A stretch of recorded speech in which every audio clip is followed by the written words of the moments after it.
Hi, welcome to കലവറ. ഇന്ന് നമുക്കൊരു കോവയ്ക്ക ബജി ചെയ്യാം. അതിനുവേണ്ടി ഞാനിവിടെ എടുത്തിരിക്കുന്ന ഒരു 10 കോവയ്ക്ക ഉണ്ട്.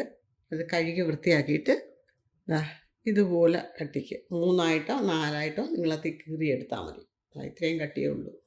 പിന്നെ വേണ്ടത് കടലമാവ്. കടലമാവ് 1 കപ്പാണ് എടുത്തിരിക്കുന്നത്. ഈ അളവ് പറയുമ്പോൾ എപ്പോഴും ഞാൻ 250 ml കപ്പിൻ്റെ അളവാണ് പറയുന്നത്.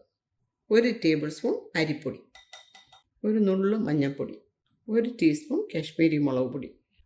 കാശ്മീരി മുളക് പൊടി ചേർക്കുമ്പോൾ നല്ലൊരു കളറ് കിട്ടും. അതുകൊണ്ടാണ്. സാധാ മുളക് പൊടി നിങ്ങൾക്ക് ചേർക്കാൻ ഇഷ്ടമെങ്കിൽ അത് ചേർത്താൽ മതി. അപ്പോൾ ഇതിൻ്റെ പകുതി ചേർക്കാൻ നോക്കണം. കായപ്പൊടി 1/4 ടീസ്പൂൺ, ആവശ്യത്തിന് ഉപ്പ്, എല്ലാം കൂടെ ഒന്ന് മിക്സ് ചെയ്തെടുക്കാം. ആവശ്യത്തിന് വെള്ളം ചേർത്ത് കലക്കിയെടുക്കാം. വെള്ളം ചേർക്കുമ്പോൾ ഒരുപാട് ലൂസാകരുത്.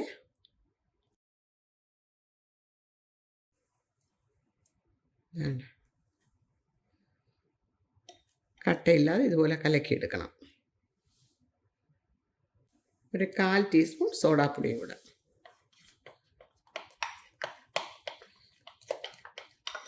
ഇത് നമുക്കിത് ഫ്രൈ ചെയ്യാം.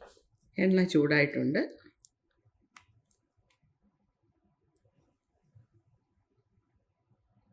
ഓരോ പീസ് കോവയ്ക്ക് ഇതുപോലെ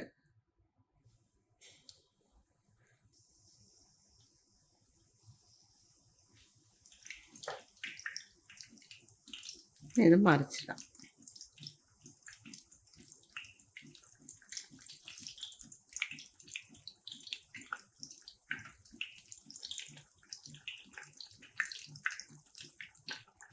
മീഡിയം ഫ്ലെയിമിലാണ് ഇട്ടിരിക്കുന്നത്. കോവയ്ക്ക കനം കുറച്ചരിയണം.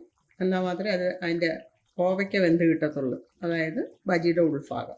ഇനി നമുക്കിത് കോരിയെടുക്കാം.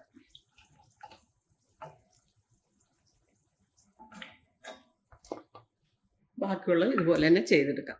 കോവയ്ക്ക വളരെ ഗുണമുള്ളൊരു വെജിറ്റബിളാണ്, പ്രത്യേകിച്ച് ഷുഗർ പേഷ്യൻസിന്. കുട്ടികൾ കോവയ്ക്ക കഴിക്കാൻ മടിക്കുകയാണെന്നുണ്ടെങ്കിൽ ഇതുപോലെ ചെയ്ത് കൊടുത്തു കഴിഞ്ഞാൽ അവർക്ക് ഇഷ്ടമാവും. ഇതൊരു ഈവനിങ് സ്നാക്കായിട്ട് എടുക്കാം. നമ്മുടെ ചാനലിലേക്ക് ഇതുവരെ സബ്സ്ക്രൈബ് ചെയ്യാത്തവരുണ്ടെങ്കിൽ പ്ലീസ് ഒന്ന് സബ്സ്ക്രൈബ് ചെയ്തേക്കണേ. Thanks for watching.